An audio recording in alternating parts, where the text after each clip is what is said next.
அனைவருக்கும் வணக்கம். இந்த பதிவில் உப்பு தீபத்தை பற்றி நாம் பார்க்க போகிறோம். உப்பு தீபத்தை பற்றி ஒரு சில டவுட் கேட்டிருந்தீங்க. அதற்கான பதில் தான் இந்த பதிவில் பார்க்க போகிறோம். உப்பு தீபம் எப்போ ஏற்றினால் சிறப்பு, உப்பு தீபம் வாரம் வெள்ளிக்கிழமை ஏற்றலாமா அப்படிங்கிறது கேட்டிருந்தீங்க. உப்பு நம்ம அதிகமாக வீண் செய்யக்கூடாது. ஏன்னா உப்பில் தான் நமக்கு லக்ஷ்மி இருக்கிறாங்க அப்படிங்கிறது ஐதீகம். உப்பு தீபம் ஏற்றுவதனால் நமக்கு பல நன்மைகள் இருக்குது. பண வரவு நன்றாக இருக்கும். வீட்டில் நல்ல ஒரு பாசிட்டிவ் இருக்கும். நேர்மறை ஆற்றல் அதிகரிக்கும். நம்ம வீட்டில் இருக்கிற நெகட்டிவிட்டி எல்லாத்தையும் அந்த உப்பு தீபம் எடுத்துக்கிடும். அதனால தான் உப்பு தீபம் ஏற்றணும் அப்படின்னா நமக்கு ரொம்ப நல்லா இருக்கிறதுக்கு காரணம் அதுவே தான் காரணம். நமக்கு உப்பு தீபம் ஏற்றுவதால் நன்மைகள் இருக்குது. அதே போல் அடிக்கடி உப்பு தீபம் ஏற்றணும் அப்படிங்கிறது அவசியம் இல்லை. எதற்காக அப்படிங்கிறது நான் சொல்லிடுறேன். நம்ம உப்பு தீபம் ஏற்றுவோம். அந்த உப்பு என்ன செய்வோம், நம்ம சமையலுக்கு பயன்படுத்த மாட்டோம். அதை நம்ம சிங்கில் தான் நம்ம கொட்டுவோம். அந்த உப்பு நம்ம ரொம்ப வீண் பண்ணத்தான் செய்வோம். அதனால் உப்பு நம்ம அதிகமாக வீண் செய்யக்கூடாத காரணத்தினால உப்பு தீபம் மாதம் ஒரு முறை நீங்கள் ஏற்றினாலே போதும். நல்ல ஒரு பலன் கிடைக்கும். மாதம் ஒரு முறை அல்லது 2 மாதத்துக்கு ஒரு முறை உப்பு தீபம் ஏற்றுவது சிறப்பு. ஆனால் ஒரு சில பேர் வெள்ளிக்கிழமை உங்களுக்கு உப்பு தீபம் ஏற்றி பழக்கம் இருக்குது. அப்படி இருப்பவர்கள் நீங்கள் என்ன செய்ய வேண்டும் அப்படின்னா, கல்லுப்பு கொஞ்சமாக பயன்படுத்துங்க. உப்பு நீங்கள் அதிகமாக வீண் செய்யாதீங்க. இப்போ நம்ம உப்பு தீபம் ஏற்றோம்னா நம்ம உப்பு அதிகமாக நம்ம பயன்படுத்துறதுனால அது நம்ம வீண் செய்யப்படும். அதனால் நீங்கள் அடிக்கடி உப்பு தீபம் ஏற்ற வேண்டாம். மாதம் ஒரு முறை ஏற்றுவது சிறப்பு. நீங்கள் உங்களுக்கு அடிக்கடி ஏற்றினால்தான் எங்களுக்கு நல்லா இருக்குது அப்படிங்கிறத நினச்சி நீங்கள் ஃபீல் பண்ணீங்க அப்படின்னு சின்ன அகல் விளக்கில் கல்லுப்பு எடுத்துக்கோங்க.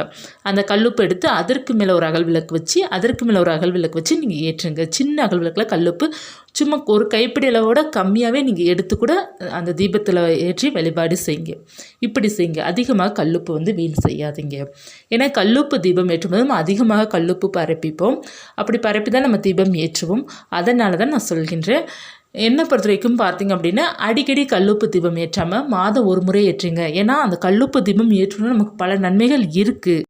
அதனால் தாராளமாக கல்லுப்பு வெள்ளிக்கிழமை அன்று, வளர்பிறை வெள்ளிக்கிழமை அன்று மாதம் ஒரு முறை நீங்கள் தீபம் ஏற்றி வைத்து வழிபாடு செய்து பாருங்கள். லக்ஷ்மி கடாட்சம் நமக்கு பரிபூர்ணமாக இருக்கும். வீட்டில் வற்றாத செல்வம் எப்போதுமே இருக்கும். நல்ல ஒரு பாசிட்டிவ் எனர்ஜி நமக்கு இருக்கும். நம்மளுடைய மனநிலை அசாந்தமாகவும் அமைதியாகவும் மகிழ்ச்சியாக இருக்கும். நமக்கு இருக்கிற கெட்ட சக்தி கூட அது நம்மளை விட்டு விலகும். அதனால தான் நம்ம குளிக்கும்போது கூட அடிக்கடி இல்லாட்டாலும் மாதம் ஒரு முறை அல்லது 2 முறையாவது குளிக்கும் நீரில் கல்லுப்பு மஞ்சள் கலந்து குளிப்பது ரொம்ப நல்லது அப்படிங்கிறது நம்ம சொல்கிறது காரணம் அதுவே தான். அதனால் நீங்கள் கல்லுப்பு தீபம் வீட்டில் ஏற்றலாமான்னா தாராளமாக வீட்டில் ஏற்றலாம். அடிக்கடி ஏற்றாமல் நம்ம எப்பயாவது ஒரு முறை மட்டும் நம்ம ஏற்றலாம். இப்போ அதே தான் அந்த கல்லுப்பை நம்ம சமையலுக்கு பயன்படுத்துகிற மாதிரி இருந்துச்சு அப்படின்னா தாராளமாக நம்ம அடிக்கடி ஏற்றலாம். நம்ம அதை சிங்கில் தான் அந்த கல்லுப்பை கொட்ட முடியும். ஏன்னா கல்லுப்பு பரிகாரம் செய்தாலும் தீபம் ஏற்றினாலும் சரி அந்த கல்லுப்பை நம்ம சிங்கில் தான் விடுற மாதிரி இருக்குது. அதை நம்மளால் பயன்படுத்த முடியல, சமையலுக்கு பயன்படுத்த முடியாது. ஏன்னா அது நெகட்டிவ் எனர்ஜிலாம் நமக்கு அந்த கல்லுப்பில் எடுத்துக்கும். அது நம்ம திரும்ப சமையலுக்கு பயன்படுத்தணும் அப்படின்னா அந்த நெகட்டிவிட்டிலாம் நமக்கு தான் போகும், நம்மளோட உடம்புக்கு தான் போகும். அதனால தான் நம்ம சமையலுக்கு பயன்படுத்த முடியாது. அதனால் இந்த மாதிரி செய்துக்கோங்க. பல நன்மைகள் உங்களுக்கு இருக்கும். பண கஷ்டம் இருக்குது, நிம்மதியே இல்லை வாழ்க்கையில், அப்படி இருப்பவர்கள் எல்லாருமே நீங்கள் கல்லுப்பு தீபம் ஏற்றி பாருங்கள். உங்களுடைய மனக்கவலைகள் தீரும். நல்ல ஒரு முடிவு உங்களால் எடுக்க முடியும். நல்ல சிந்தனை நமக்கு கிடைக்கும்.